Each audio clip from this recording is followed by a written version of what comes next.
যিনি সভাপতি এবং আশুগঞ্জ সদর ইউনিয়নের ভারপ্রাপ্ত চেয়ারম্যান জনাব মোহাম্মদ হেলাল খান সাহেব ওনাকে 500 টাকা উপহার দিলেন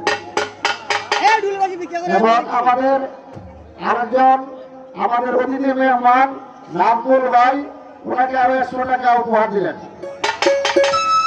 আচ্ছা, শিল্পী বৃন্দর কাছে আমার অনুরোধ, আপনারা এখন বন্দনা পড়েছেন এবং গান পরিবেশন করবেন, গানের দৃশ্যে গান। আমরা কোনো বাধা দিব না, তারা যেন গান শুনে সন্তুষ্ট হয়, গানের দৃশ্যে গান পরিবেশন করবেন। মাননীয় চেয়ারম্যান সাহেব হেলাল খান চেয়ারম্যান সাহেব উনি আমাকে 500 টাকার মাধ্যমে দোয়া করেছেন, আরেক ভাই 100 টাকার মাধ্যমে দোয়া করেছেন। তাদের প্রতি আমার শ্রদ্ধা ও সালাম।